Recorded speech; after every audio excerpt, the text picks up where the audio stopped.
Five, four, three, two, one.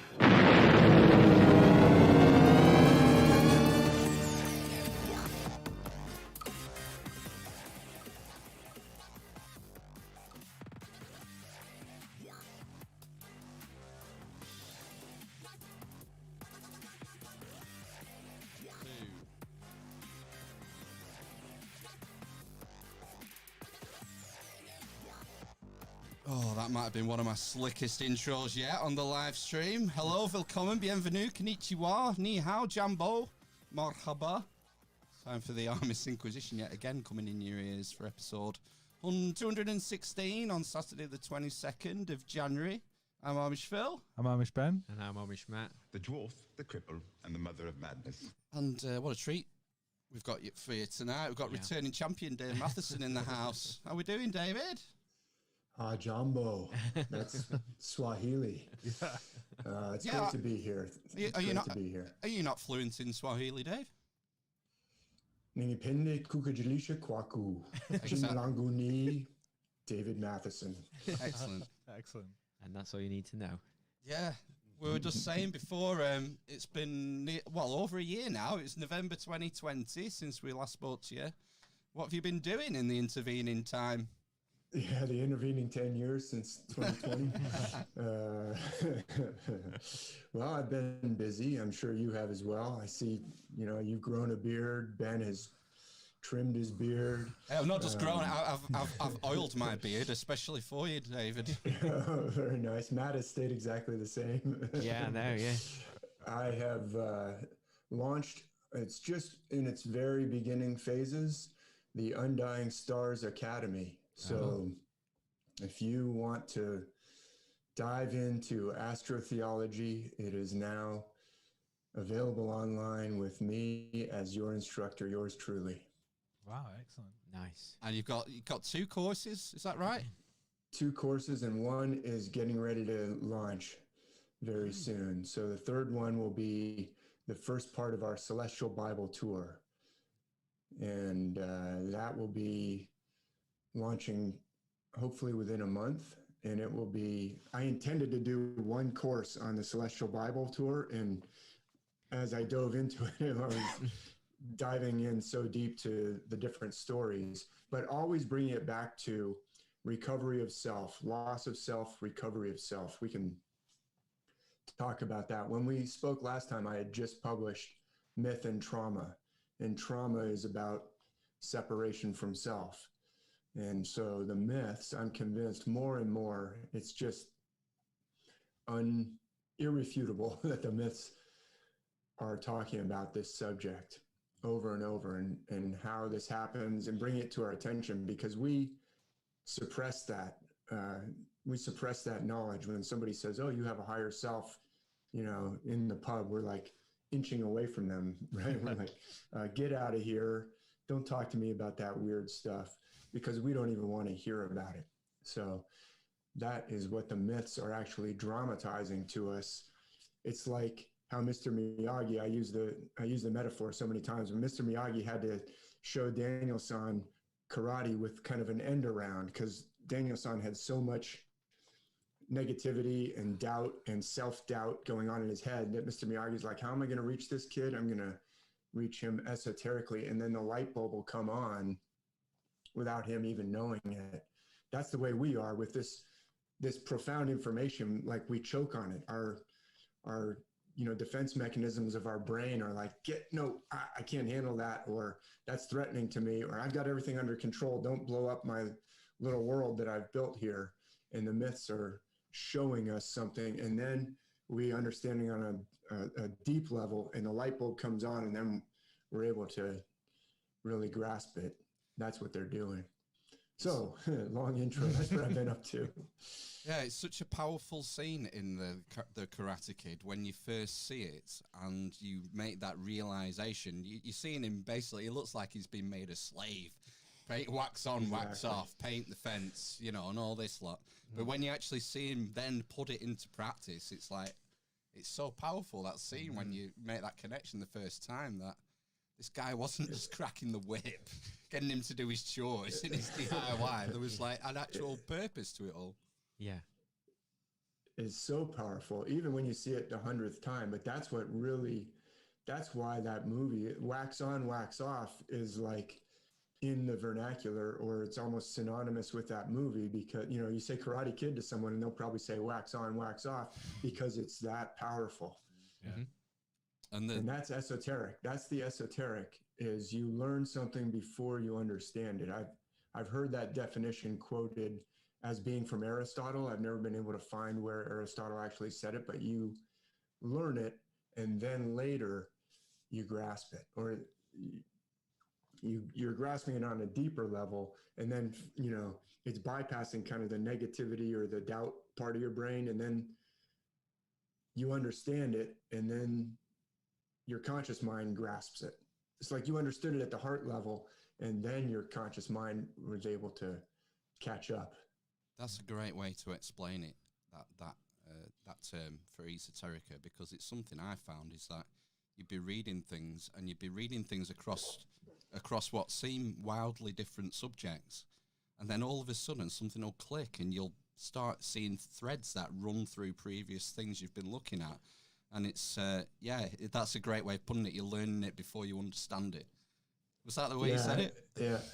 Yeah. And I love the part about that I love is that when we talk about esoteric, a lot of times people say, oh, hidden, you know, obscured, occulted, but it's not hidden on purpose. It's not like Mr. Miyagi is trying to hide karate from Daniel. He knows that Daniel needs it, but he's hiding it, not really hiding it. He's bypassing that doubting mind. He's imparting it in a deeper way. It's not really hidden. It's hidden in a certain sense, but it's really hidden in order for you to grasp it. Yeah. Kept safe. Yeah. Well, there's some people who say that it's hidden. Let me say, what's a nice way of putting it? It's hidden from the profane on purpose, because you have to sort of prove yourself to gain this sort of stuff, because it would be dangerous in the wrong hands. Is that going a bit too far, or what do you think? No, there is that aspect of it for sure in history. I tend to take the position that this is for all men and women, that it's for everybody. It's given to every culture on earth. Just before we were on the recording in the stream, we were talking about the vast Pacific and the cultures of Polynesia, and their ancient sacred traditions are based on this same system. And so are the Aboriginal indigenous traditions of Australia, show signs of it. In Africa, we'll even see some of that today. The Norse myths that, you know, you asked to focus a little bit on Norse myths, so we'll do that today. Ancient Greece, ancient Egypt. I believe this is for everybody. And so there's this kind of accusation of, oh, are you giving away the secrets? And there's a writer named Schwaller de Lubitsch, who says, he's Alsatian, or was Alsatian, lived in the 20th century. And he wrote a book on esotericism and symbol, it's called, in its English translation. He wrote it in French, but he said in there, you can't give it away because it has to be grasped by the heart.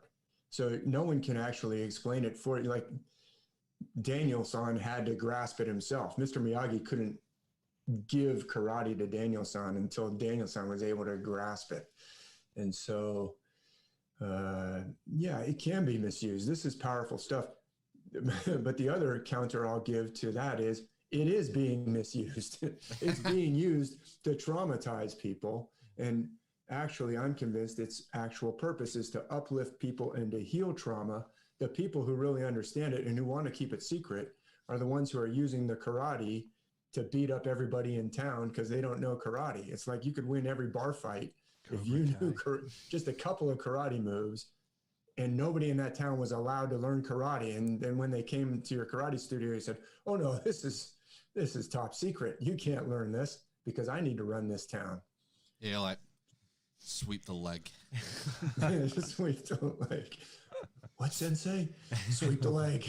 Funny you mentioned that esotericism and symbolism, because I read it in December.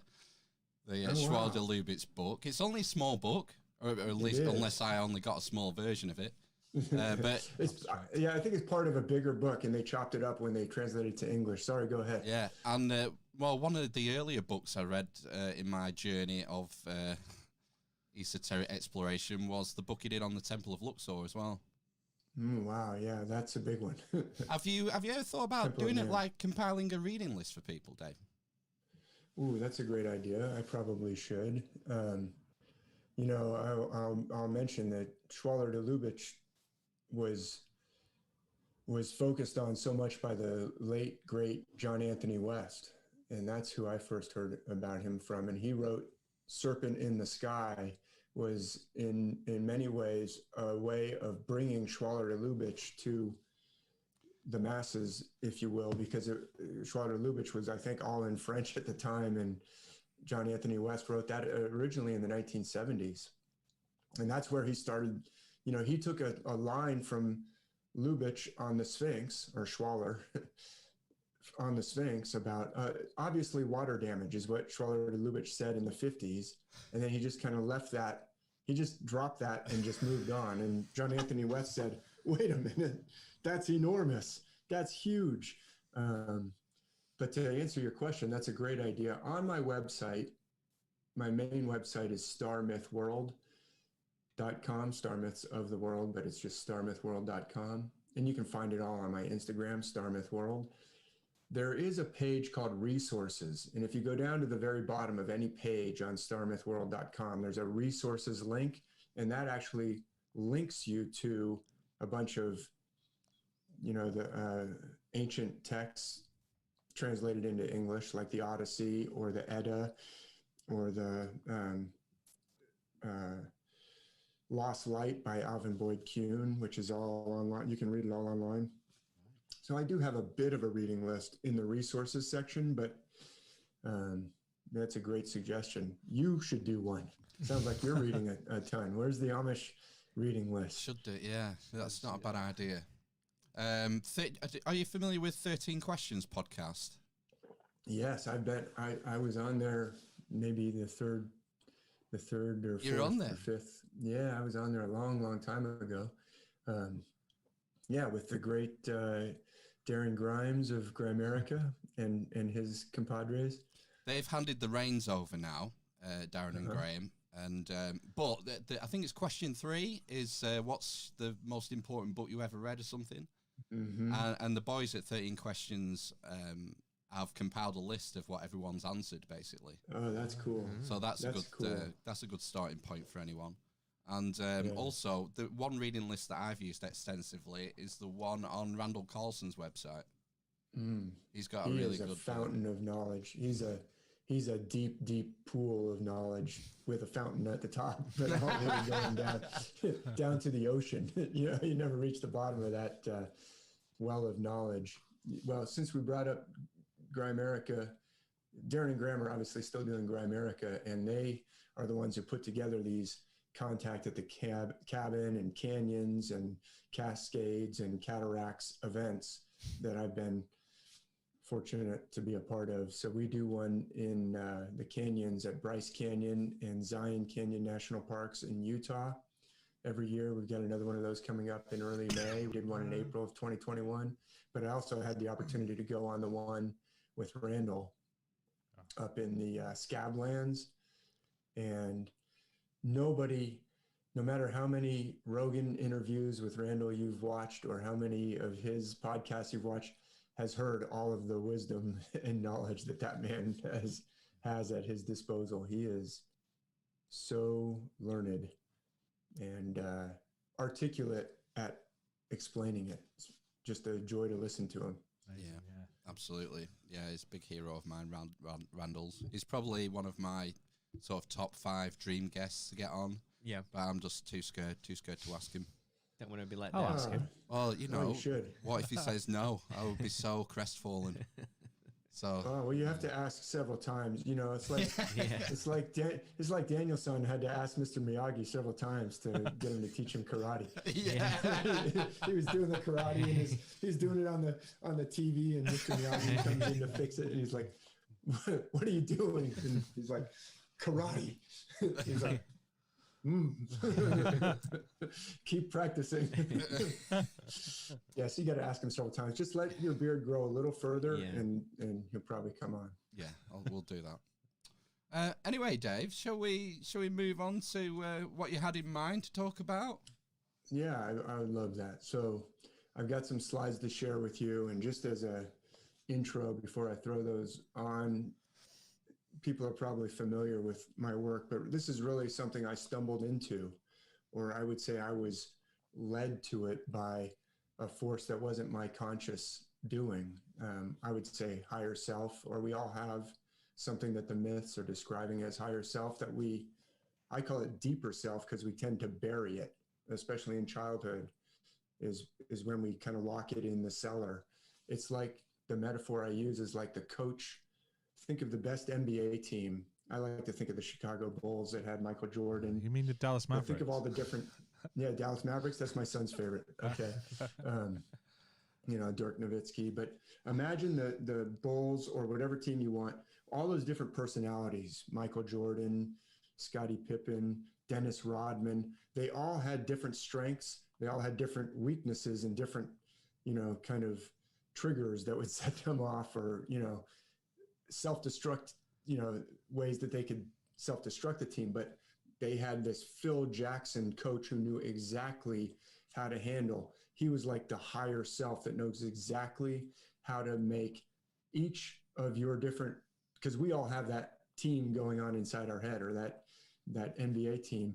And if we wanted to win, we've got to have a Phil Jackson, because otherwise the parts of us, this is tying into something that this fantastic psychologist named Dr. Richard Schwartz discovered, this system paradigm called internal family systems. We have a family of different parts that we have a Dennis Rodman part or a Michael Jordan part, and they're all have great strengths. But the Phil Jackson knows when, oh, you got to sit on the bench now because I need you in about 10 minutes or whatever. If there was no Phil Jackson, they'd be arguing, no, I'm not coming out. No, I'm taking the next shot. And their talents wouldn't live up to their full potential, but with that higher self. But the problem is we lock our Phil Jackson down underneath the floorboards and we try and run it like the team arguing with each other. So anyway, long story short was, I think my buried Phil Jackson, my own, authentic Dave, was leading me towards this realization that all the myths are based on the stars. So that's what I've been researching for the past 12, now going on 13, maybe 13 years already, is that all the myths are based on the stars, and that includes all the stories in the Bible. And they're all talking about many profound things, but one of the most profound things they're talking about is what I just explained with that basketball metaphor. But you could do it and that metaphor translates to all kinds of other different sports, but just in our life, that is going on. I feel very strongly that's going on inside my head. And I'm convinced that the myths are talking about that. So without further ado, I said, hey, are there any particular myths that you guys want to talk about? And of course, you guys had your Amish conclave and you said, Amish myths. No, I'm just kidding. So Phil speaking for the group asked for some Norse myths. So that's what I've got. And I haven't really gone into them that much on different podcasts. So I love it that you asked that. And well, I think I can jump in. I think I can speak for all of us in saying that our knowledge of Norse myths is limited strictly to the Marvel films. And the TV series Vikings. Yeah. Oh, right. Yeah, Ben's like, speak for yourself. Yeah. Great. So well, you are there you're in the northern, the cold Atlantic storms and the North Sea. the frosty. Yeah. Just let's all imagine that as we're looking at that, cozy English pub that you guys are sitting in, that instead we're in a Viking hall, with the wooden timbers soaring up overhead and lit by these warm, inviting fires over big pots of, I don't know, stew or pulled pork or whatever they were eating. In Valhalla, there was a boar that they could slay every day and make, I guess, a big pork roast out of it, and then it would magically come back to life, after they ate it somehow.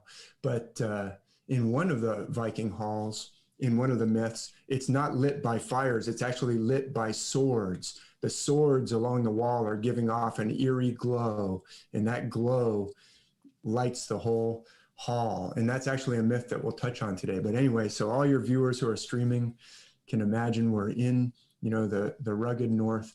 And all these myths, they have different flavors around the world. The Viking myths are stark and harsh, and lots of, heads being lopped off and entrails being pulled out and things like that. And you would say, oh, it's so different from, let's say, the myths of ancient India, where when the gods are happy, they pour down flowers onto the earth, gorgeous flowers start falling from the heavens. And you would say, oh, that's so different. But actually, they're all based on the same system. It's just like they put on different clothing in different climates or different cultures. But they're all, as we'll see a couple of pieces of evidence that they're all connected. So when we talk about the Norse myths, I do have to always kind of give this caveat that I'm not, it's been latched onto by kind of supremacist, kind of, hard right sometimes, so like neo-Nazi, or, the Nazis were kind of into, hey, let's bring back the Norse myths and ditch the... Right, folkish. Yeah, but the mistake is the what? I'm sorry. Folkish. That's what that was, like the German equivalent, wasn't it? That the like Nazis were. Yeah, I got you. Drawing on folkish German mythology, hard. Right. And I feel there's nothing. Don't take me wrong. I'm not saying there's nothing wrong with what the Nazis are doing. There's nothing wrong with loving your heritage. There's nothing wrong with loving the myths of your culture. But it's when you start to use violence against other people, that's obviously wrong. And the mistake is these myths are based on the exact very same system that the stories of the Bible are, or that the stories of the cultures around the world. So it actually should unite all people rather than saying, oh, my way is better than your way. But that's the way it's been used over and over, especially actually with literalist Christianity going around saying, we happen to have the only stories that are true, and that we have the only church that was put on earth by God, and therefore we can burn up your ancient texts and chop down your sacred places and put ours on top. And so just because we're diving into the Norse myths, I just kind of put that caveat in there, but I am Norwegian. I'm half Norwegian, half English, basically, is my ancestry. If you go back on my dad's side, it's from Norway. And my grandfather actually was born in Norway and came over to the United States when he was 16. So I have a special place, for the Norse myths. I grew up with the Norse myths. We'll actually see. I'm going to share my screen. I'll show you guys. And let's share and do that. Let me know when you can see it. Yes. Wow. Yours. All right. I love that. That font is very Tolkien-esque. I chose it just for that effect. Excellent. We have to get in the atmosphere of the myths, right? Absolutely. Yeah, thank you for commenting on that, Ben. This is the book that I don't remember a time that I didn't have this book. I used to draw these figures and color them in and stuff on, sheets of paper. This is a book that was published actually in 1967, Norse Gods and Giants by the great Ingrid and Edgar Perrin Doler. And they wrote it and illustrated it. And it's a wonderful introduction. If you go on Amazon or wherever, you'll see it'll say something like for ages 8 to 11 or something like that. Nonsense. This is fantastic. You'll love it. You'll love it no matter what age you are. And if you have children, you should raise them on this book and others by the dual layers, others on Phil's list. But there's the Norse myths. You can see Odin there. He has one eye. He's holding a spear. This is actually there's 2 pages. I only took a picture of 1 page, but there's Loki running off onto off the page. He's up to some kind of mischief. Trickster. And so this is where I wanted to start, because this is a little bit of a metaphor for what we're doing and what we're doing on podcasts. We're doing something that relates to this wonderful story. So this is a story about Bragi, the god of poetry, but we'll get into it in a second. This is from that book that I just showed you, page 64. But the Norse myths, just like all the other cultures of the world, were attacked and suppressed by Christianity, literalist Christianity, once it had kind of conquered all the easier parts of Europe. It finally got up to the Scandinavian lands around 900s to 1000 is when that battle was going on. And it was really, the Norse ways were stamped out there. But in Iceland, which is even harder to get to, is where the last preservation of the Norse myths was written down. So we have these 2 sources. That's mainly all that we have for the Norse myths. And so I just want to bring those up. One is the Poetic Edda, sometimes called the Elder Edda. And this is a great translation by Carolyn Larrington, Professor Carolyn Larrington, very respected, internationally known scholar from England. You should try and have her on. Yeah. She translated this wonderful translation of the Poetic Edda. And that's we believe, the older source, and it's obviously poetic, it's in poetry.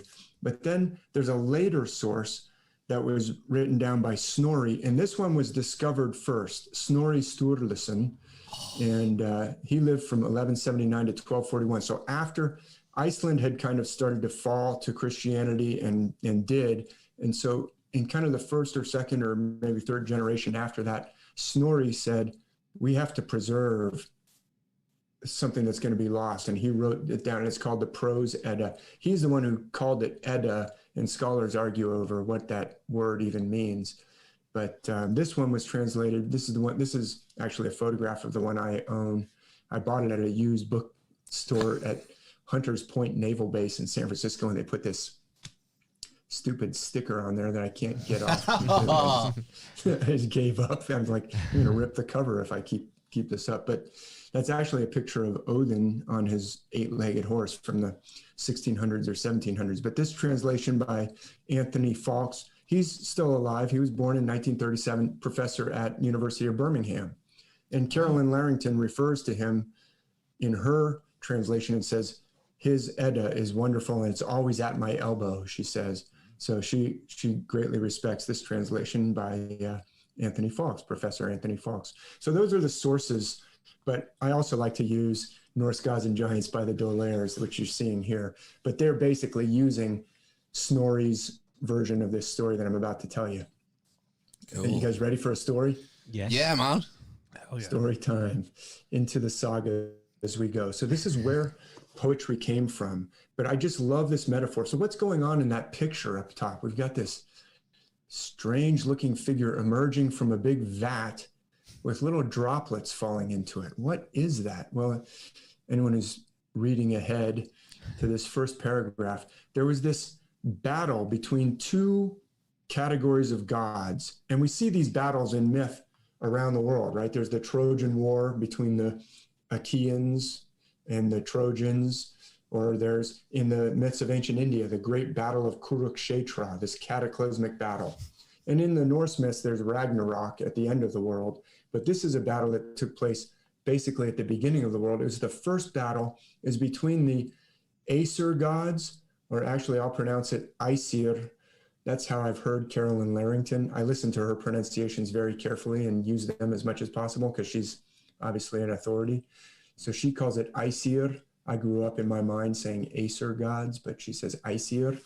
And the Vanir. So there's two groups of gods, the Aesir and the Vanir. And we don't really know that much about the Vanir. I mean, there's a little mention of them in the myths, but for the most part, they kind of fade into the background. They're kind of misty. In fact, they're associated with kind of mist and sea and fog and cloud. And the Aesir gods are the ones that we're familiar with, like Odin and Thor, and goddesses like Frigg. So anyway, they had this big battle, and the Vanir actually broke into Asgard and broke down the walls, and finally they kind of fought to a truce, and they decided to exchange hostages. So the Aesir gave some hostages over to the Vanir to live. You know, it's like, okay, goodbye, you're going to go live with the Vanir from now on. And the Vanir gave Frey and Freya, Freyr and Freya, but that's a different story. But after they finished the battle and they exchanged the hostages, the Aesir and the Vanir sealed their pact of peace in a strange way. They gathered around a huge vat, chewed certain berries, and solemnly spat the juices into the vat. So they had a big, gathering. They took some chewing tobacco and chewed on it and spit a big stream of spit into this vat. And these divine juices took shape, and out of the vat rose Glacier. I don't know if I'm saying it exactly right. I haven't heard Carolyn Larrington say it, but I'm going to say it that way. The spirit of knowledge. He was this wise entity arose from them all getting around a vat and spitting into it. So I think that's a perfect metaphor for podcasts. Yeah. We're all gathering around and spitting into this, kind of common place. And then something rises up out of it that wasn't there before. It's like I couldn't come up with that all by myself. I needed Phil and Matt and Ben to also kind of spit around into this subject. And then, new knowledge rises up out of there. I think it's a great mythical metaphor. But let's continue here. There was no question that he could not answer. So if you get together and everybody spits into a vat, you can come up with the answer to any question. And no matter how much he was pumped for information, he never ran dry. On the contrary, his knowledge increased. So this is an amazing, amazing story. And I think it's so,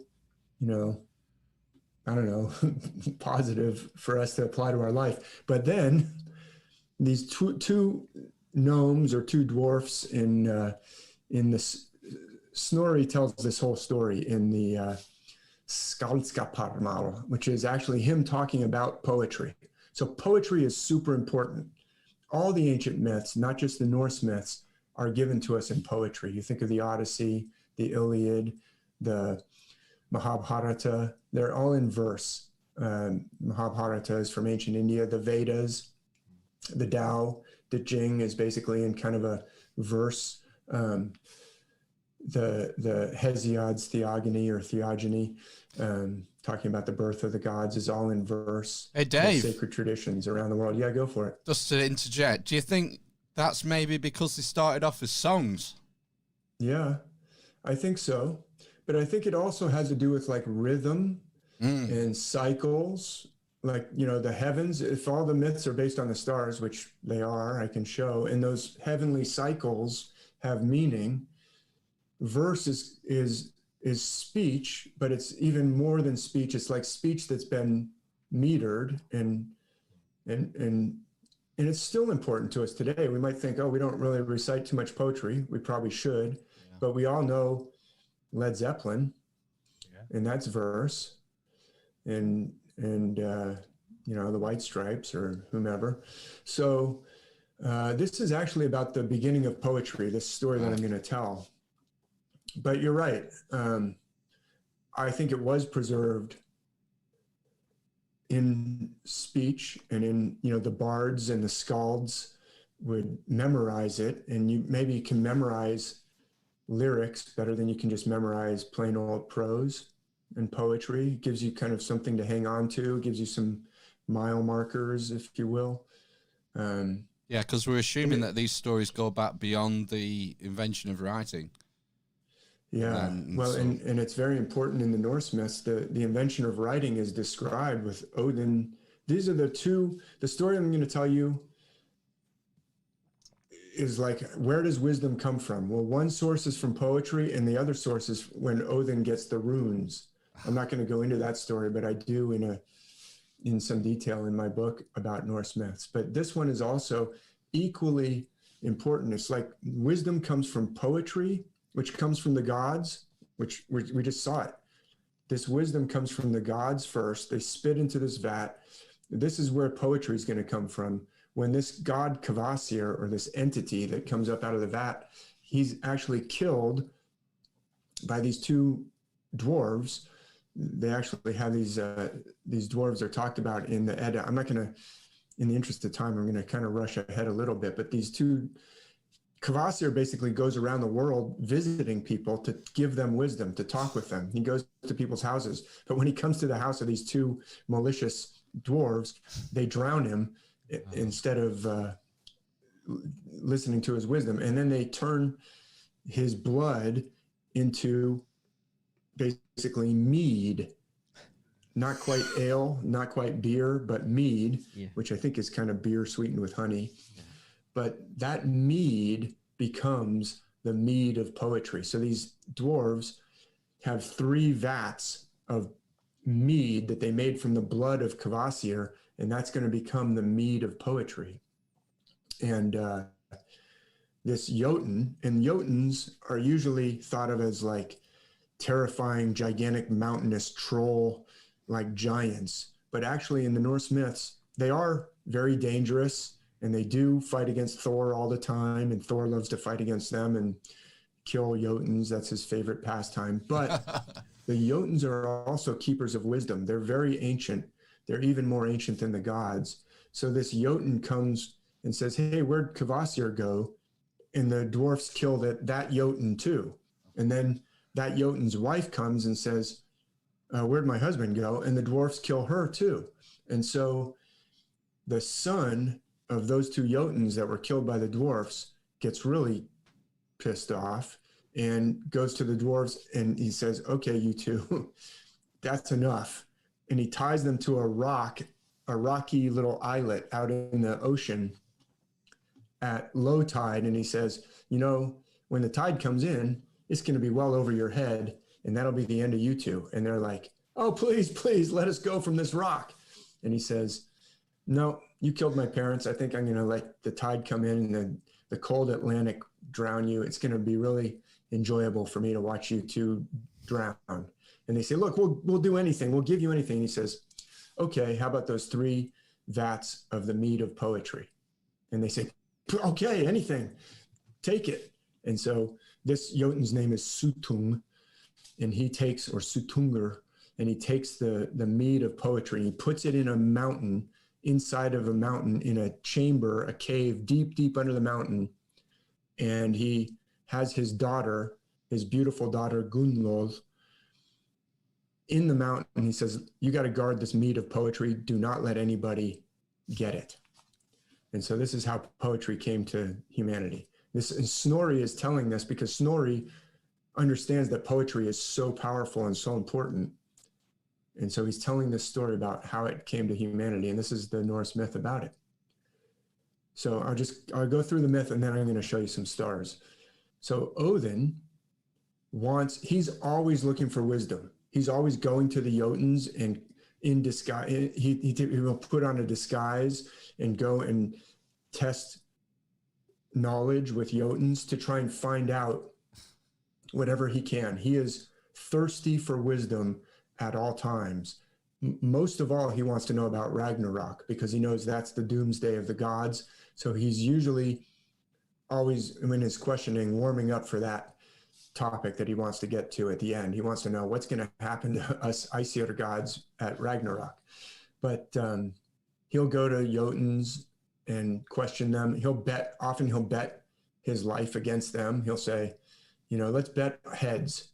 Whoever wins the contest can take the other person's head off their shoulders. And if I can ask you a question you can't answer, I get to cut your head off. if you can ask me a question I can't answer, you can cut my head off. That's what he likes to do. Whoa. Kind of cool. Hardcore. Yeah. We should start a podcast. Cut your head. You come on, we ask you a question you can't answer. That's it. Actually, that's a game for gods and Jotuns. I don't think us mortals should probably play that one. There's plenty of questions I don't know the answer to, but he's always doing that to try and find out. But in this story, he's not going to go bet his head. He's going to try and get that mead. So he has this high seat. It's called the Lidskjalf. I think it means the high shelf, where that's his throne. That's where he sends his ravens out into the world. He has 2 ravens that sit on his shoulders, and they fly everywhere, and they come back and tell him everything they've seen. And from his Lidskjalf, Odin could see that the Jotun was putting these vessels of mead down inside this mountain. The mountain's called the Hnitbjorg, this huge mountain.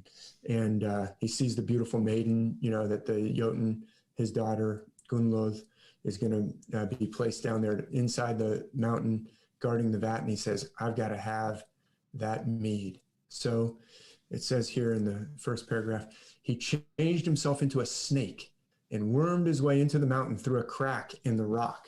Actually, I'll give you a little bit of the backstory. Snorri tells us he goes and works for that Jotun's brother. And he says, well, first he tricks the Jotun's brother's workers out in the field into all killing one another with their scythes, that they cut down the wheat with.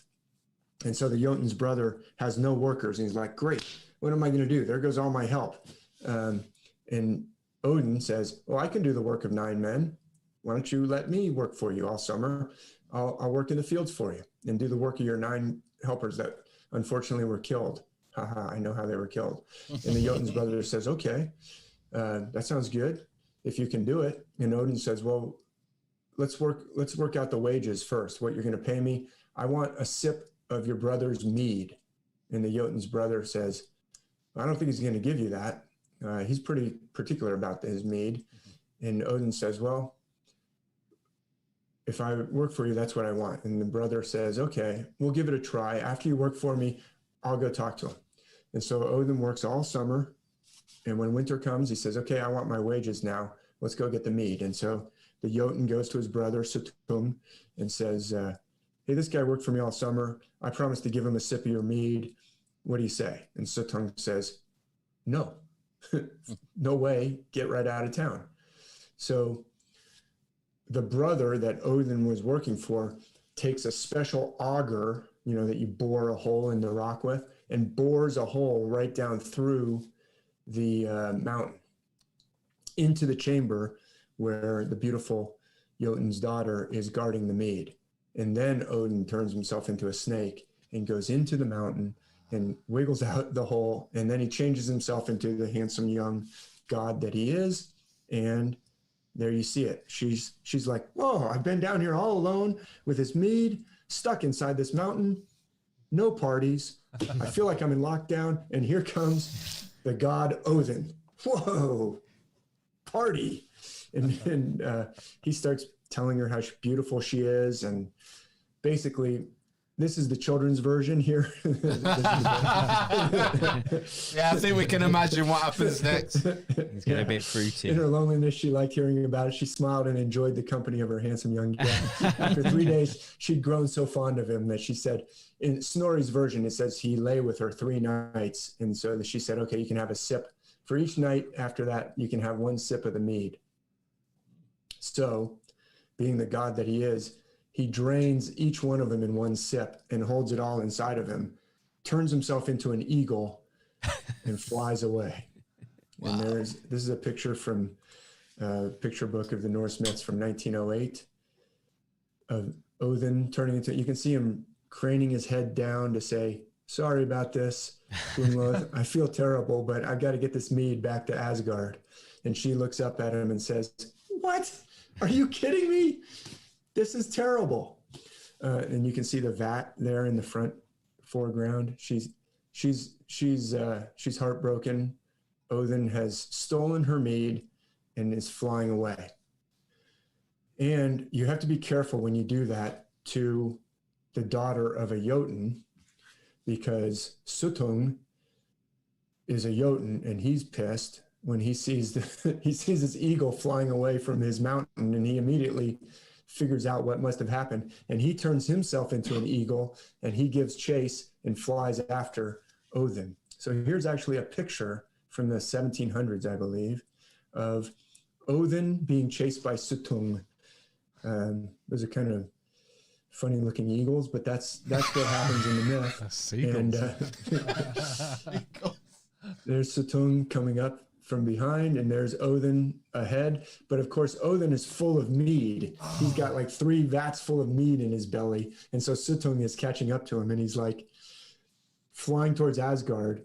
And the gods at Asgard say, oh, here comes Odin with the mead, put out a bunch of barrels. And so as Odin's going over, he spits out all the mead into the barrels or the containers.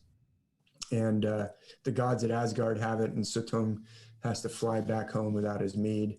But some of the drops fall on Earth where poets can get a hold of it. But actually, anyone who gets those kinds of drops turns into like a really bad poet. That's like Snorri says, those are like people who are just kind of like bad rhymers that just kind of are making terrible poetry. But Odin gives some poets on Earth his mead, the mead of poetry, and those become the great poets and skalds and bards of the earth. And you can actually see in this 1600s or 1700s, I blew up the picture, the words. You can see Odin is mentioned there, and Suttung is mentioned there. So that's how poetry came to the gods first, and then to humanity. Cool. It's super important. And then just I'll finish off the story with Bragi, the god of poetry. So Gunnlod and Odin. So Odin lay with Gunnlod 3 nights.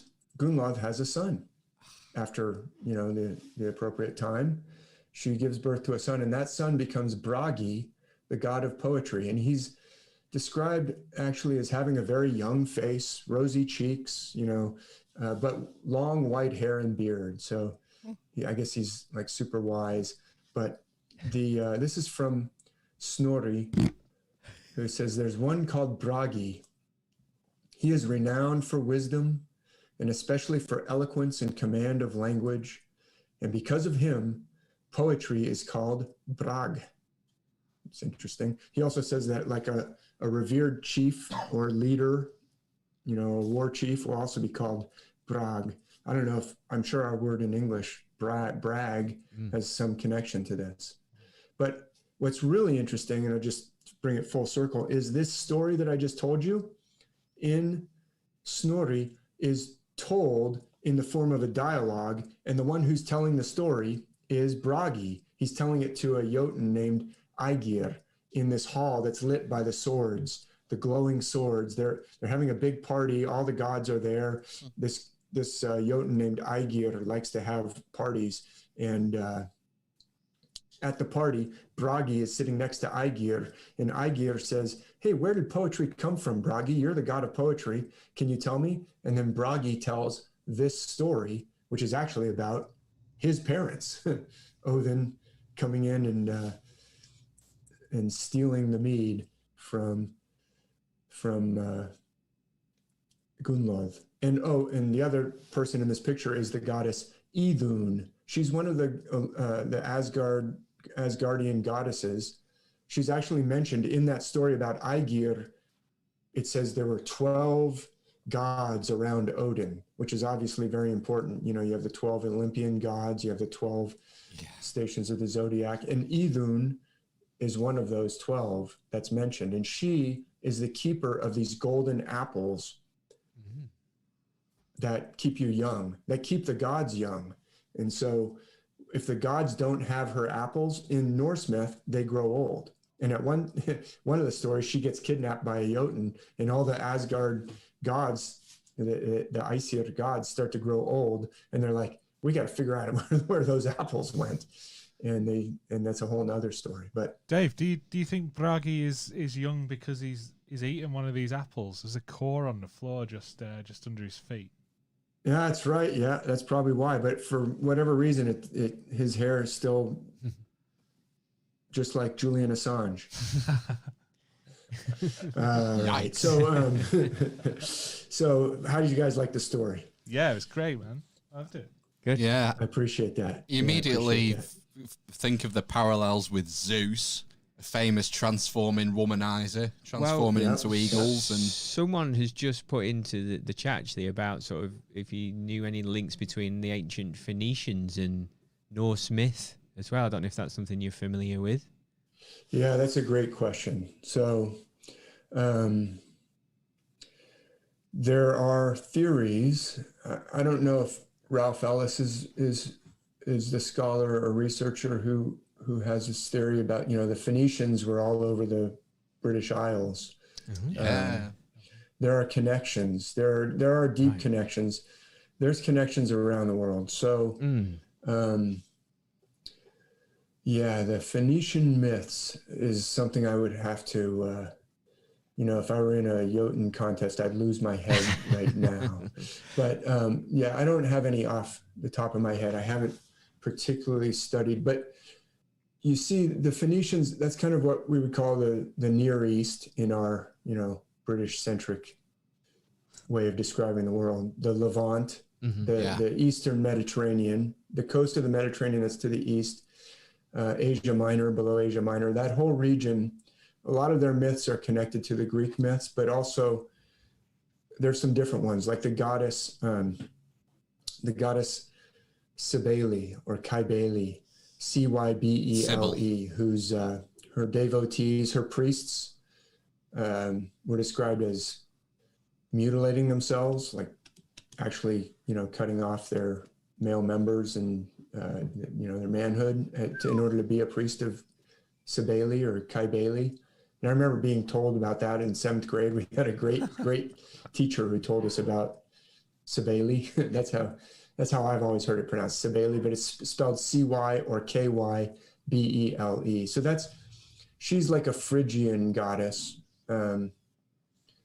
from like modern day Turkey. So a little tiny bit north of where the Phoenicians were, but all those cultures were kind of mixing together. And she clearly connects with this whole system. The system that the Norse myths are based on is the same system. She's connected to a mountain. She has a mountain that's called the mountain is called the child of Cybele or Cybele.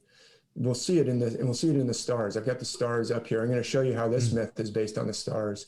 And Cybele from ancient Phrygia, which is just north of ancient Phoenicia. But the Phoenician gods and goddesses, well, there's Ashtaroth. I mean, the more I think about it, the more it will come to me. The goddess of Ashtar or Ishtar, which is related to the Mesopotamian, Babylonian Ishtar, and Inanna was her name in the Sumerian. And so I know lots of myths about like Ishtar and Inanna, which is Ashtaroth for the Phoenicians.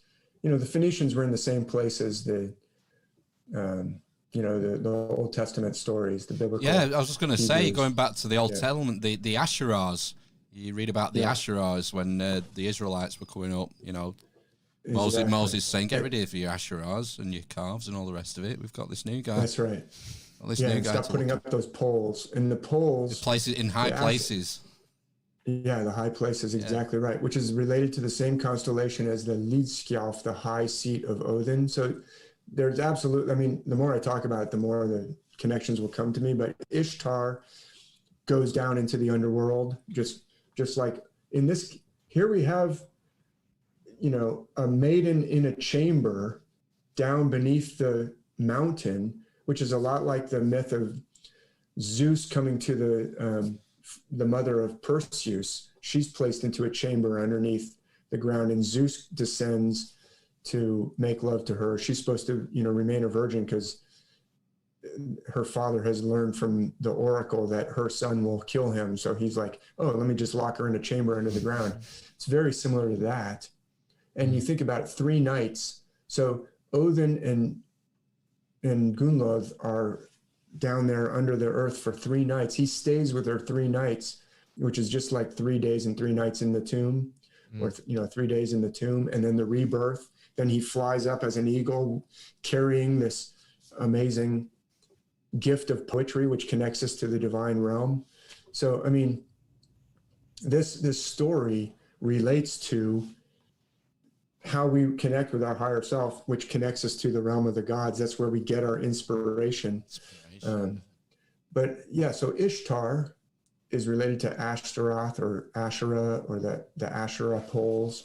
And she goes down into the underworld, Inanna, and she gets hung up on a hook for 3 days. And it's the same constellation. So it's a great question. I would say the answer is obviously yes. I'm not holding myself up as an expert on Phoenician myths per se. I know a lot of myths from that region.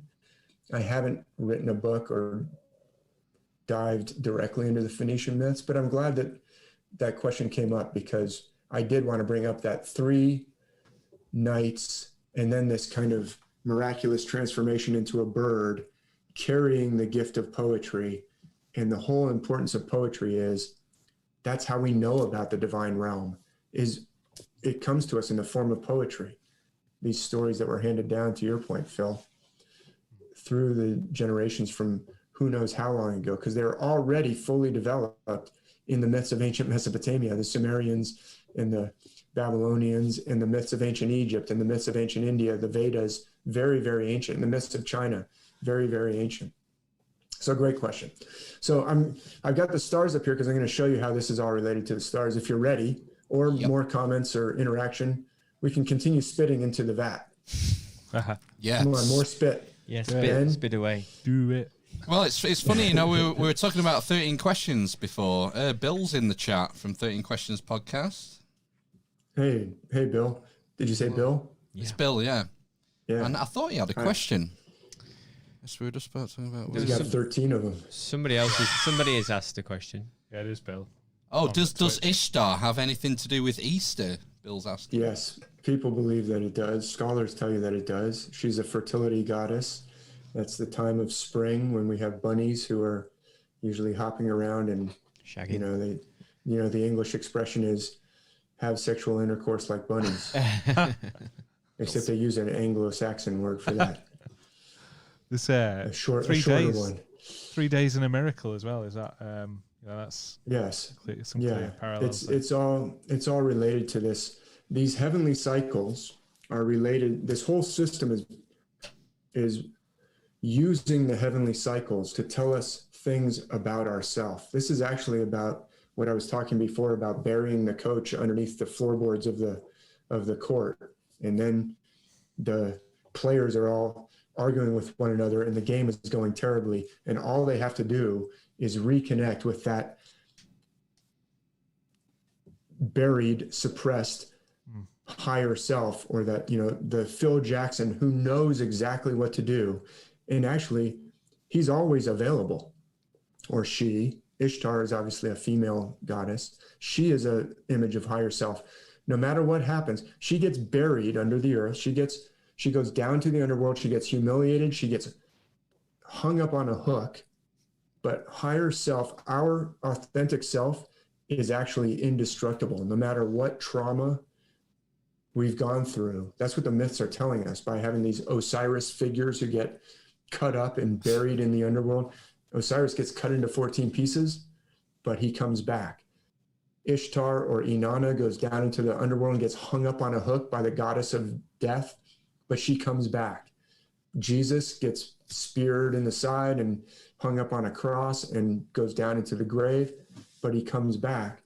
You have access to a higher self that is actually indestructible no matter what you've been through, and is actually available.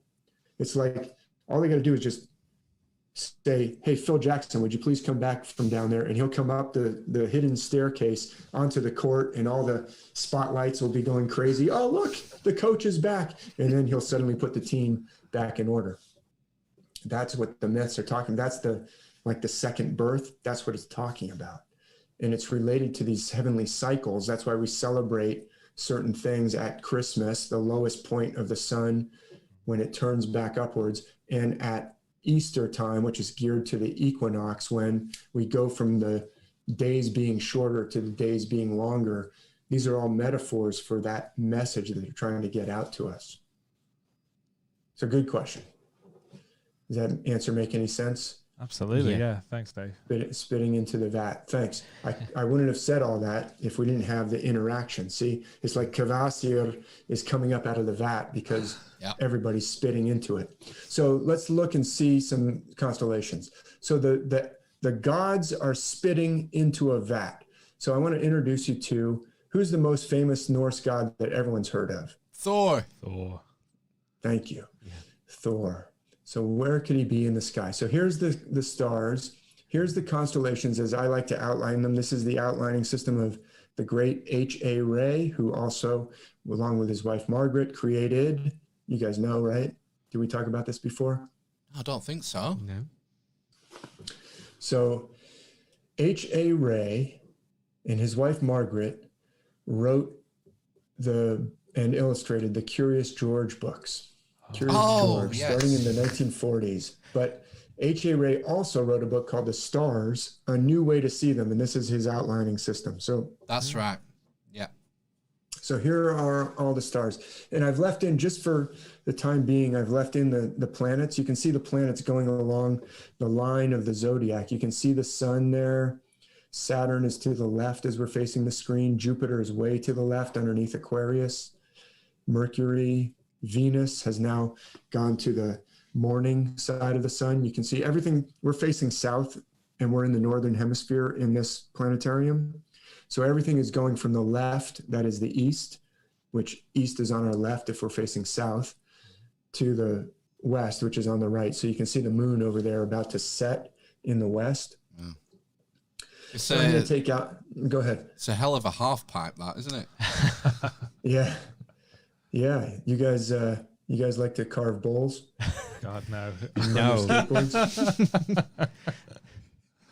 That's once. what it's all about. No, not once. No.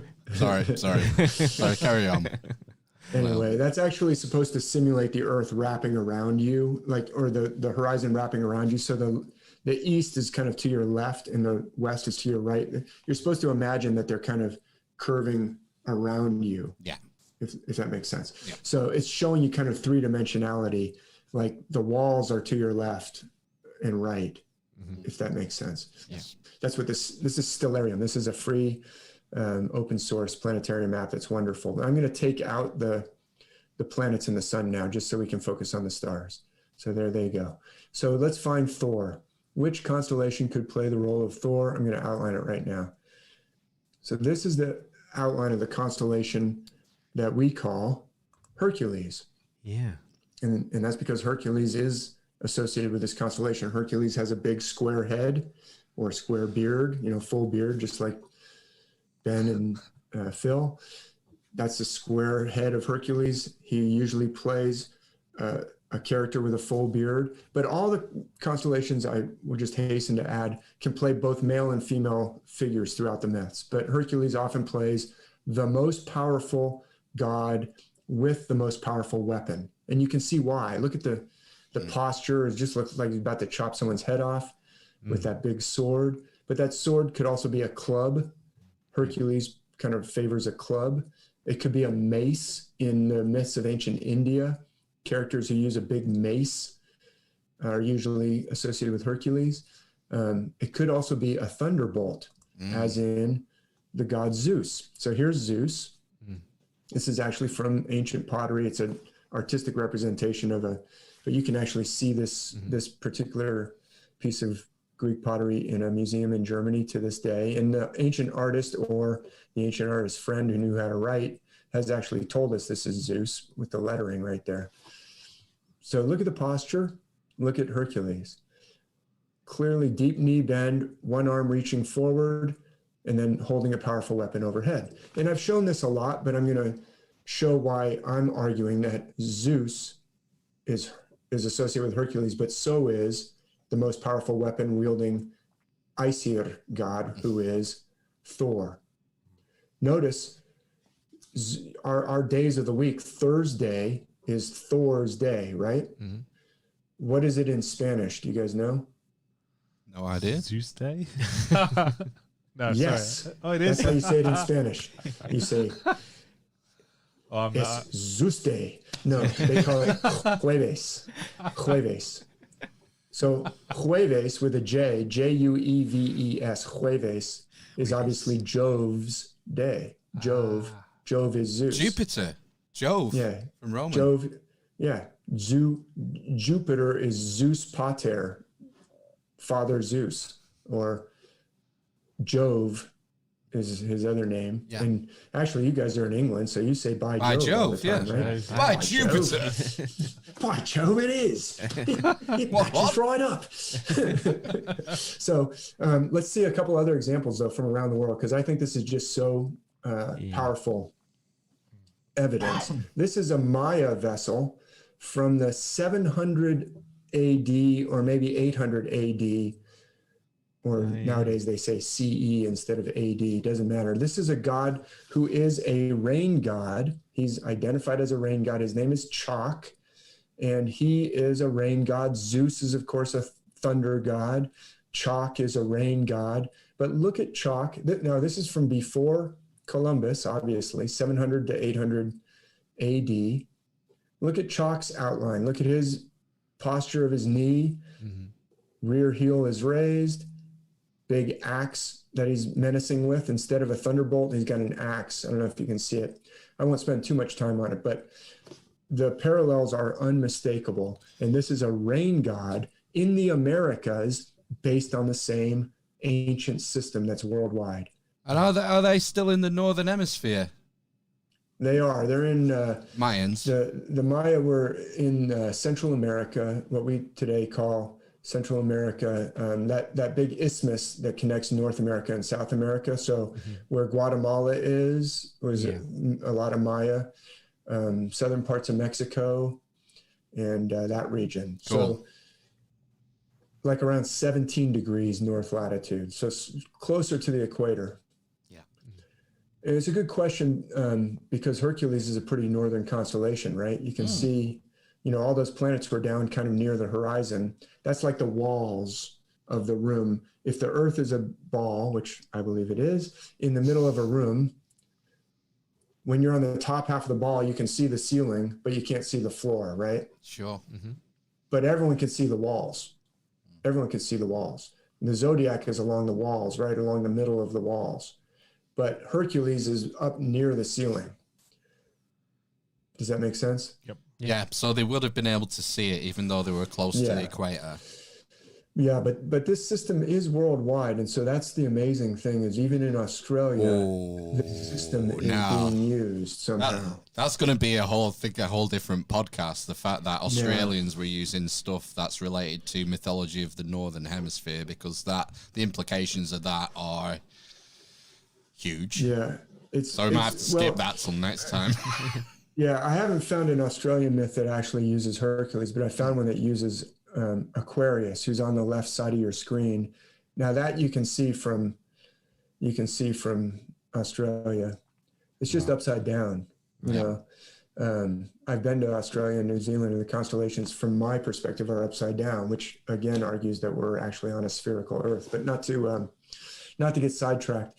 But it's a great question. You know, like, where did this come from? I think it's a worldwide system that's very, very ancient. In Australia, you know, that culture is so ancient. It's the indigenous people of Australia were, you know, their culture goes back tens of thousands of years. So where did this come from? How did this? It's like there was some catastrophe that isolated everybody, and pieces of it are left around the world. Well, just to interject there, because that's opportune you've just mentioned about a global catastrophe. Lena on the YouTube chat has just asked if Norse mythology has a creation story and a flood myth. Well, I think flood myth being more opportune. It does. It has both. It has a creation story and it has a flood myth. Wow. And in the flood myth, it's two Jotuns actually that survived the flood. Right. So yes, there is definitely a flood myth, and it's in the Eddas, and it's a beautiful creation story. It's stark and beautiful, kind of like the Norse myths. They have a different flavor from other myths, but they for sure have a beautiful creation story and a flood myth. And flood myths are obviously around the world as well. And for sure this ties in with the evidence around the world of catastrophes, some of the things that Randall Carlson talks about, and the Younger Dryas impact theory. Also, Robert Schoch talks about coronal mass ejections, and it's possible that there was kind of a both catastrophe going on. I mean, it may have made the Earth a very difficult place to live, and people may have had to even live in underground caves for a while if the ground was kind of radioactive because of solar outbursts. But here's another one from ancient India. Now look at up there. This is actually the churning of the ocean of milk. It's like a tug of war that goes on, but the figure that's above, it's Vishnu, that's kind of the pivot of the tug of war. But above Vishnu is, in this is from Cambodia. This is actually from like, what's that famous Angkor Wat area. But this is Indra, the god of rain. And he's actually raining down to give some kind of, to prevent too much friction on the pivot of the universe as it's being churned. You see the tug of war, and Indra is raining down, but look at his posture. Mm-hmm. Look at his legs, very exaggerated outline of the same outline of Hercules. Yeah. Is this looking convincing to you guys? Yeah, there's parallels there, isn't there? They're quite and they're all clear. Yeah, they're all rain gods and thunder gods and storm gods. And what is Thor? Yeah. The thunderer, right? He's got the hammer that is like the thunderbolt hammer. And so let's see how this, so sometimes that weapon will be a thunderbolt, but sometimes it could be a sword, or sometimes it could be a club. So I'm going to zoom in on Hercules. These are the stars of Hercules. And I'm going to outline the sword. Oh yeah, Hercules. So let me just outline the sword so you can see all the stars that are usually envisioned as the outline of the sword. Okay, it can sometimes I like to draw it this way because see that star way up at the tip? Sometimes it's kind of drawn more like a club because Hercules likes to hold a club. But now I'm going to show you how it could also be Thor's hammer. So I want to draw your attention to the stars right here and right here. You see how there's 4 little stars there? I'm going to outline them. You see that? Yeah. Yep. And then that other star that made the tip of the sword, you could draw a line to that. And now you've got Thor's hammer. Mjolnir. Yeah. The Mjolnir, exactly. And so, remember how I said this is worldwide. The most powerful god, who's often associated with rain and thunder and lightning and the thunderbolt, is almost always associated with Hercules worldwide. That's among the Maya, that's among the Norse, that's among the Greeks, that's among ancient India, where Indra is the god of rain. And it's also in Africa. This is a god, a very important god of the Yoruba nation, the Yoruba, or sometimes I've heard it pronounced like Jeruba. They have a god who's like the most fearsome and also feared but powerful god, whose name is Shango. And Shango is a thunder god and a fire god, and his weapon is not a hammer, but if you look at this, this is a carving from the 1800s of Shango, made in Africa by a member of the Yoruba. You see the axes down by his feet? Yeah. There's two axes. He has a double-headed axe. And in fact, coming out of his head, I think that is a double-headed axe above his head there.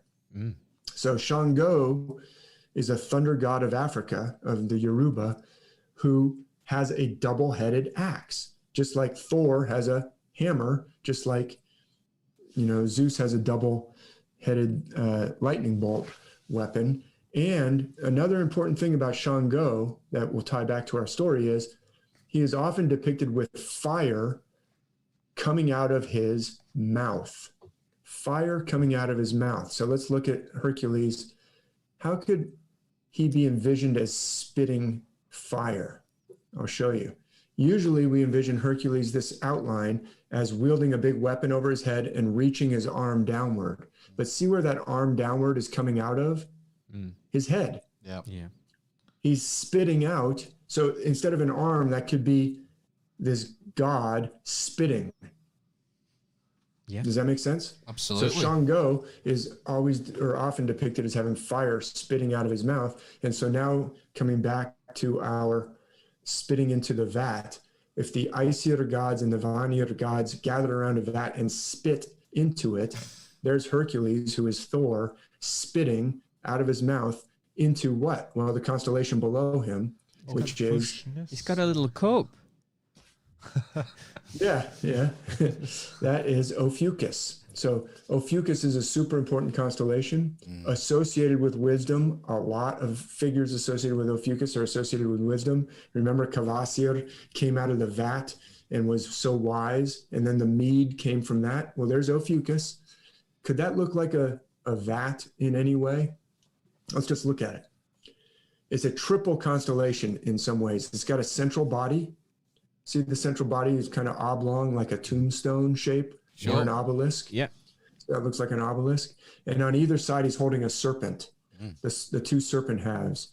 The snake's tail is on the left. The snake's head is on the right. That's how it's usually envisioned. But I have argued, and there's lots of evidence to support me, I present in my books and stuff, that sometimes Ophiuchus is envisioned kind of like edge onward. You can envision that like the two serpent halves making like a bowl, or making like a canyon, or making even a ship like Noah's Ark. Is Noah's Ark always depicted as kind of like a bowl shape with a house shape in the middle of it? Yes. Yeah. Yeah. So now can you see the Aesir gods represented by Thor spitting into the vat? Yeah, I can see like one on the right. Who's that guy? To the right, that's he's Boötes. spitting into Good. I didn't outline him, but good catch. That is Boötes, and he looks like he's smoking a pipe. And he appears in many different myths too. But yeah, so it's like everybody just went by and spat into there. And do you see a figure rising up out of the middle of the vat? That's the central body of Ophiuchus. Wow, yeah. Yeah. Isn't that crazy? Yeah. and the serpent bearer, Ophiuchus. I mean, the serpent's correlated to wisdom, isn't it? The wise serpent. Yes. So, and it ties in with the myth of him being able to answer all these questions. It's amazing. Yeah, great insight. See, I'm having, that was a Mr. Miyagi moment when Matt went, was that Matt or was that Phil? Probably me. It's like light bulb, boom. Anyway, let's take away that outline, because this also plays into Odin going down through the mountain in the form of a serpent. Do you see how there's a serpent with a mountain in the middle of it? Yeah. Mm-hmm. Yeah. The central figure of Ophiuchus is often envisioned in different myths as a mountain. You can see why. Or a house. It plays a lot of different roles, but you see how the squiggled through the mountain. And he's going towards Virgo, the Virgin, the beautiful. Oh my God! I called it. Phil, you are on it. See, we're spitting into this vat, and just wisdom is just rising out. So there's Virgo, the beautiful maiden, and out pops the little snake. Doop. You see the little snake's head pops out. Hi there. Hi there, lonely maiden inside this mountain. Now, Virgo is an obvious potential constellation to be Gunnlod, the beautiful daughter of the Jotun. But there's another one too, over here. This is a constellation that also often plays a beautiful goddess or a beautiful maiden. And this is the constellation Sagittarius. And this is the way H.A. Ray outlines it. We're getting close to the end. I know this is going kind of long, but this is just, I think, is so fun and so amazing. And Virgo and Sagittarius often play two female figures that act kind of in conjunction with one another. So I'm almost inclined to think that Sagittarius might be Gunnlod as well, because when Odin changes himself back into his Odin self, Odin is associated with Ophiuchus, and I won't go into that, but one way to understand it is Odin's weapon, unlike Thor, who has a hammer. Anyone know what Odin has? We saw it in the picture, actually. He has a spear, spear that never misses. And when he holds that spear over one side in a battle, then that side is going to be defeated. He has a special spear. It has a special name. I think it's Gungnir or something like that. It starts with a G, but now I've exposed my ignorance by not exactly remembering. I wasn't planning on talking about it. But anyway, when he's talking, when Odin turns back into his Odin self and starts talking to the maiden, you can see how Ophiuchus and Sagittarius are kind of talking to each other. And she's almost holding, Sagittarius is usually envisioned as holding a bow, but maybe she's holding a, big pitcher of beer there. And Odin's like, hey, let's party. And, Dave, where's Aquila? Is it Aquila the eagle? Yeah, you are, man, the wisdom is just flowing. So right above Sagittarius is the next one, the eagle of Aquila. So as soon as Odin has drank his fill and had his fill of love, he turns himself into an eagle and flies away. So that's another argument that Sagittarius might be Gunnlod, because she's looking up like, there goes the eagle, just like in that picture. Yeah. Wow. And then Suttung says, dang it, that eagle's making off with my mead, and I bet you just slept with my daughter too. And he puts on his eagle suit and flies after him. So we got two great birds in the Milky Way. This is the constellation Cygnus the Swan. So you have kind of two winged figures in the Milky Way, and these are big constellations. The planetarium app on your screen doesn't really do it justice, but you can see that they are flying kind of towards one another. But you could envision Cygnus as, spitting out the mead. Instead of having a long neck, it could be, a stream of chewing tobacco coming out of the mouth of Cygnus, the swan. So that's where I think the mead comes down to Earth, or gets spit down to Valhalla. I mean, not Valhalla, down to Asgard. And there's the Milky Way. There's the Milky Way. So that is just a taste of some of the stars in the myths from the Norse mythology. It's a super important myth. It's a super fun myth. A lot of the Norse myths, but it's also tragic. I mean, Odin, in the Havamal, which means the sayings of the High One, Odin, it's the sayings of Odin from the Edda, the Elder Edda, the Poetic Edda. Not Snorri's Edda, the poetic one. We don't know who wrote it. There's a line in there that says, Odin, betrayed Gunnlod. Who can ever trust him again? Odin always feels bad for betraying. He uses lies sometimes and breaks his word sometimes in order to get what he wants. Like to get the horse Sleipnir, they have to betray this Jotun whose name is Ragnar, actually. They betray this, and they betray their word. They cheat him out of his wages. And Odin is the one who agonizes over that. He says, no one's going to trust us. We've broken our word. There's something tricky about Odin. Odin is associated with wisdom, but also there's something tricky about him. In fact, he's blood brothers with Loki. Loki's not his natural brother, but they cut a vein in their hands and they, or their wrists, and let their blood flow together. And Loki and Odin are blood brothers, and that's why Odin never lets Thor kill Loki. Wow. Right. So I thought he was his son, his stepson, but that's Marvel lying to me. Yeah, well, there's not much left of the Norse myths. There's just those two Edda sources, Eddic sources. There's a few other poems here and there. So there's lots of room for poetic license, but anyway, that's some Norse myths for you in response to your request. What do you think? What do you guys want to? Yeah, I'll just show you. Oh, I wanted to mention this. I'll stop screen sharing in 1 second. This is from Olaf's saga, which was written in the 1200s. There's a king named Olaf Tryggvason of Norway, and he converted Norway to Christianity basically by the sword and by torture and by threatening people. Okay, you can either get baptized, or I can heat this, hot spike up in iron and put it through your head. Which one do you want?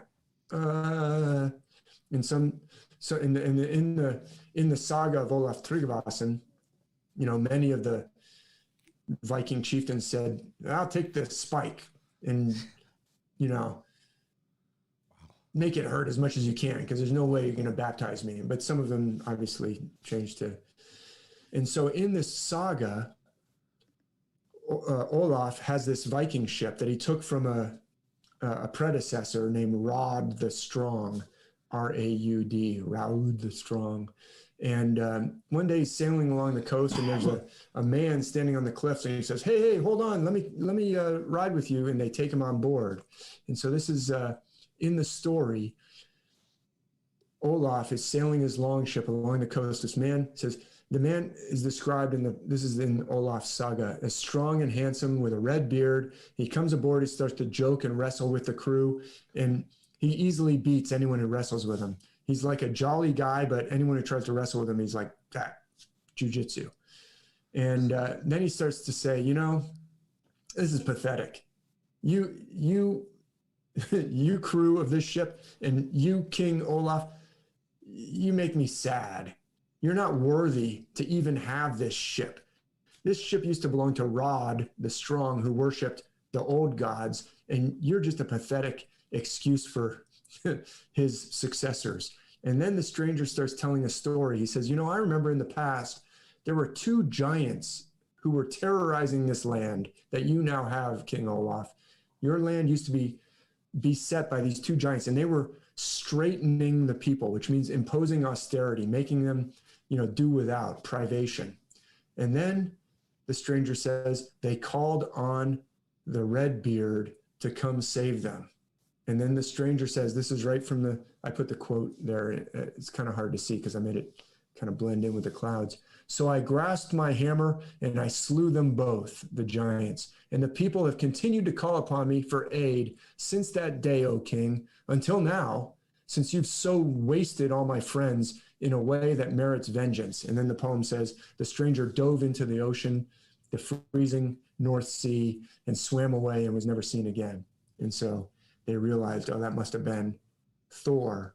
And he wasn't happy that Olaf had converted everyone to Christianity. And now nobody calls upon the gods. And he says, you know, in the past, when the giants were wasting the people or straightening the people or imposing austerity on the people, starving out the people, they would call on the gods and we would help them. But now I'm just going to dive into the sea and swim away, since you and your pathetic crew have driven us out.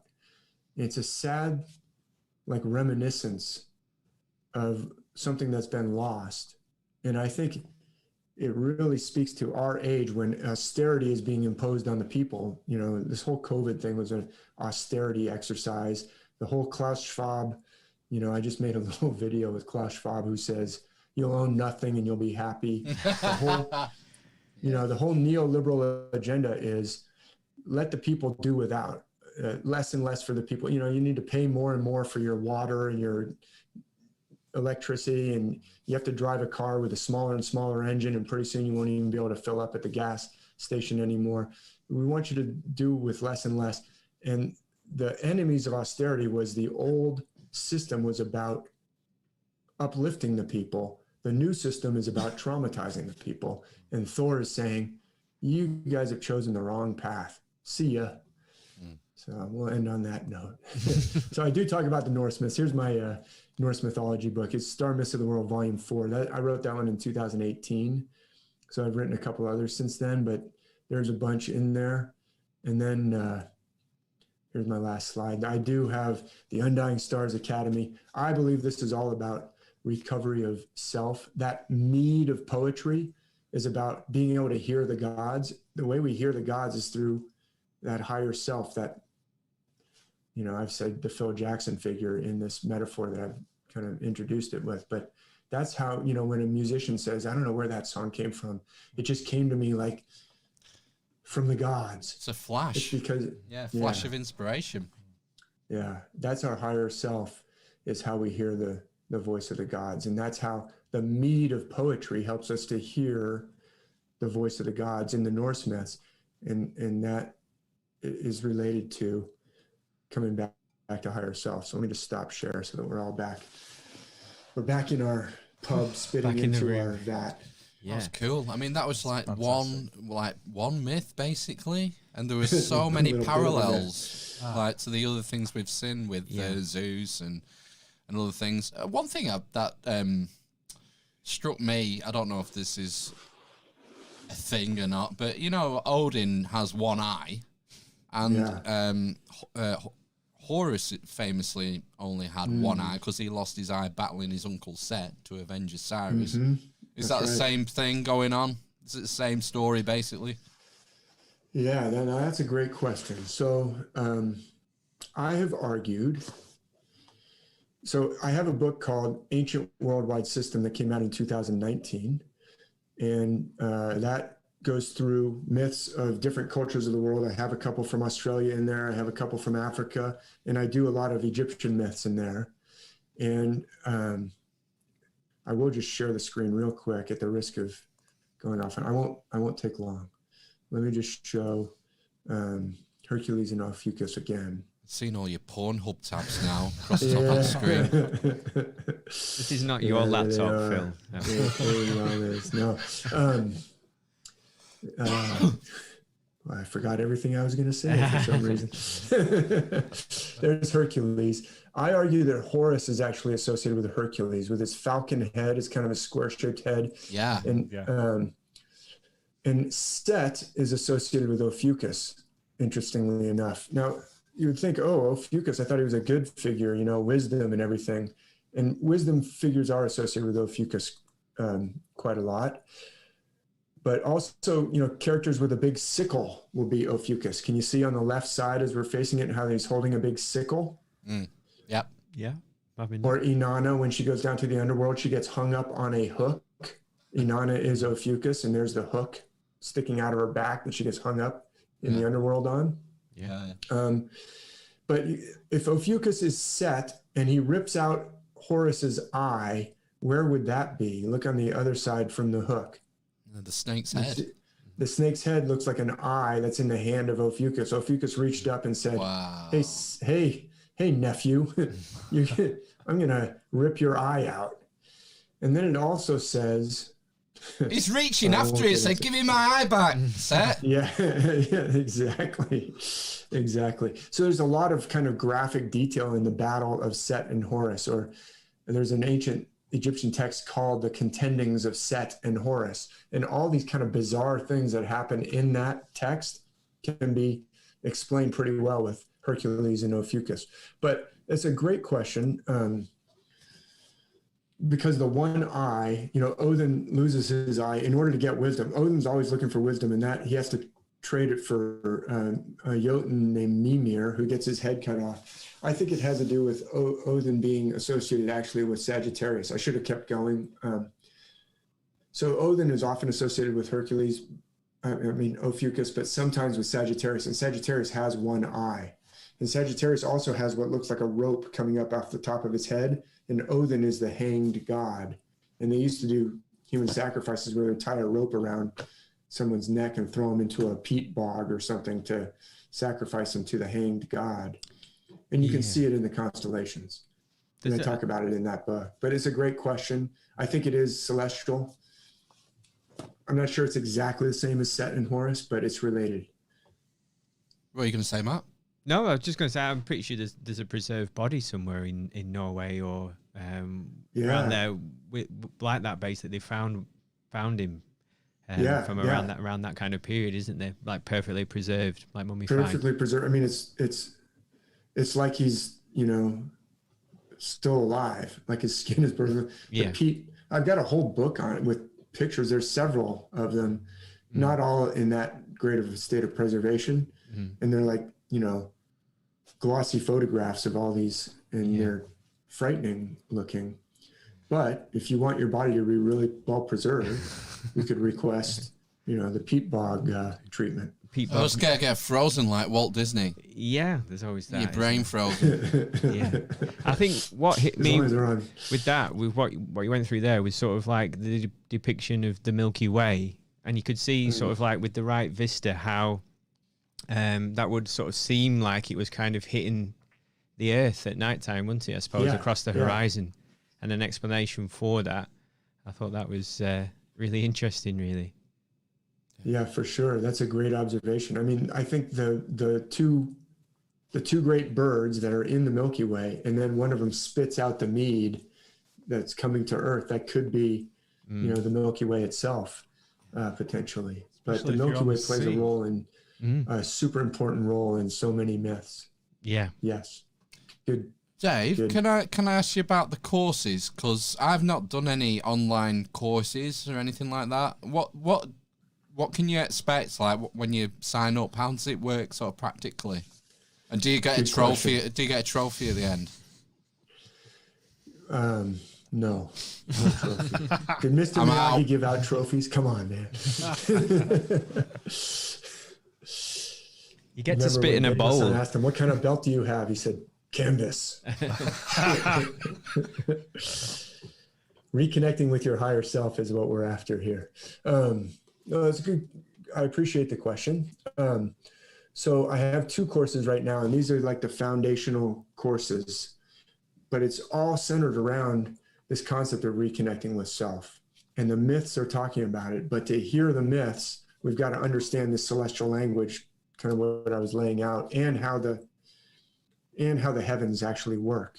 Like, what are the equinoxes, and what are the solstices, and what is precession, and what about the Milky Way? So the Milky Way itself, it's like a giant ring that's turning, and we're inside of it. And it's actually the galaxy itself that we're inside, and we're turning, and the galaxy is flipping past us like a fried egg that we're inside of, and we're turning. And so it's like the fried egg is flipping. So I describe it, and I kind of illustrate it with, some animated slides, just like I did here. And they're about 40 minutes long each lesson. And there's like 11 lessons there's one called Celestial Mechanics in the Myths. And there's one called Recovering Our Deeper Self. And that one's about 6 lessons. So they're slightly different in length, but like one is like 11 hours long and one is like 8 hours long. Wow. So they're $50 US dollars each. It's not a subscription. You just pay, you get the course, then you can watch it for as long as I'm able to keep it on there, which is, indefinitely, but at least a year. Like if something happens to me, it'll stay up there for at least a year. But hopefully it'll be up there, forever. So $50, you get the whole course, and you can watch it as many times as you want. But it's me talking and presenting just like I just did with you guys. And they're about like 40 minutes each. So it's like going to a college class on astrotheology and the myths, and always trying to tie it back to how you apply it to your life. And this is what I love about what you're doing, is because it's as interesting as it is to see all these ancient myths and how they're linked and everything, and that's fascinating, and the Egyptians thought this and the Greeks thought that, and that's similar, isn't it? But the fact is that you can explain how to apply it, why it's applicable. And this is what's important about what you're doing in your books, like Astrotheology for Life, which I read last year, the year before, I can't remember. And that's the whole point of it, as well as just being interesting. The stuff is relevant and applicable. And that's what I love about what you do, to be honest. Well, thank you for that. And thank you for reading that book. And thank you for saying that, because it's ancient wisdom that was given to all of our ancestors, no matter where on earth we're from, for their benefit in this world, for their blessing in this world. And it's been, forgotten or stamped out or obscured deliberately or accidentally, or however it happened. But I am convinced it's for this very present moment that we're in right this instant. And it has changed my life. It really has changed my life. Like I said at the beginning, I wasn't looking for this, but I was kind of like led into it or stumbled into it, and it's changed.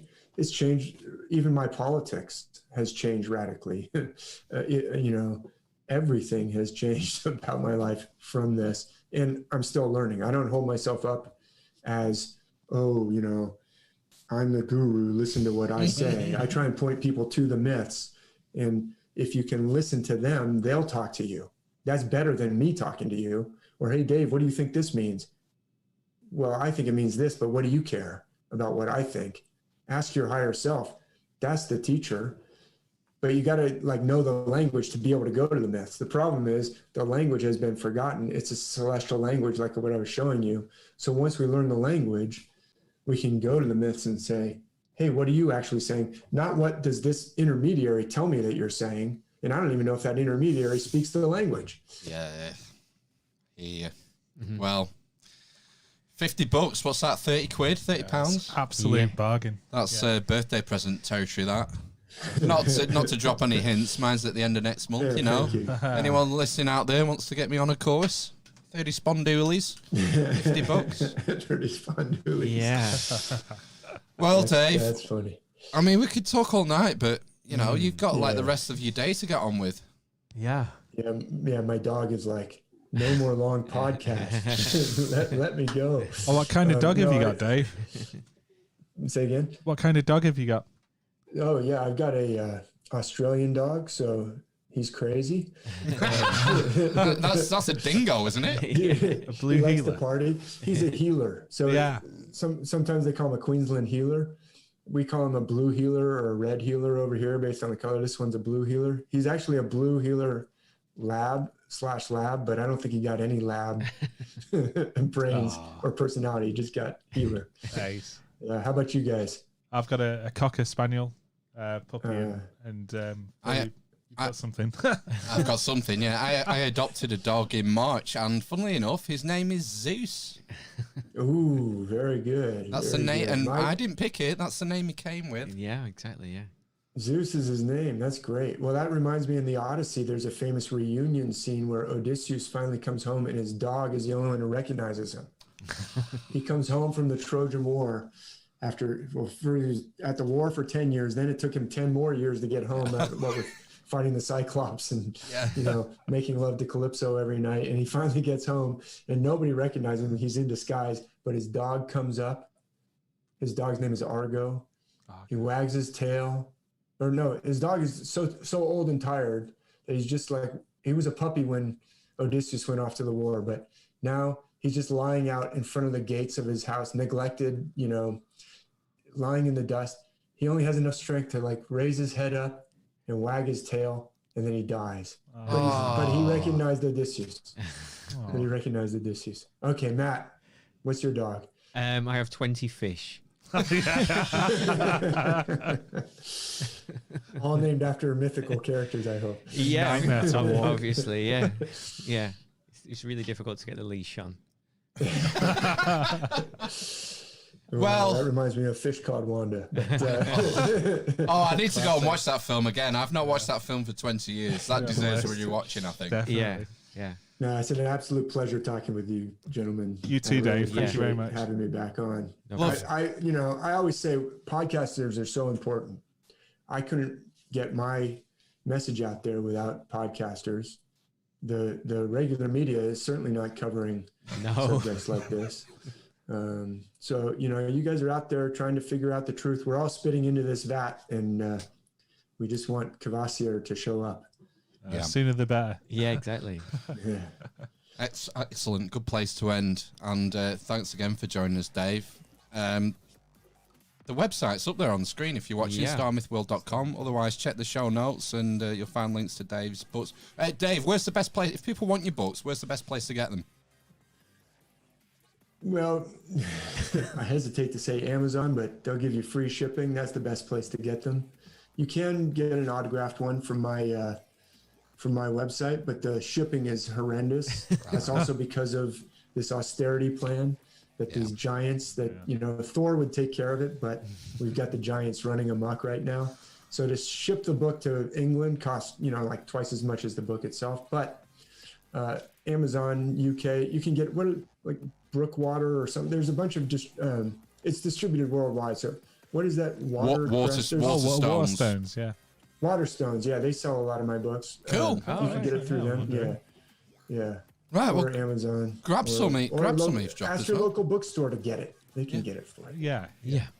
Right. Well, we're going to have to do this again soon, Dave. Stay on the line for us while we play ourselves out. And if you watch it on the live stream, we'll be back. We're going to have a break for 10 or 15 minutes, and we'll come back for part 2 and do some news and some silly shit. Right. Peace out. See you in a bit.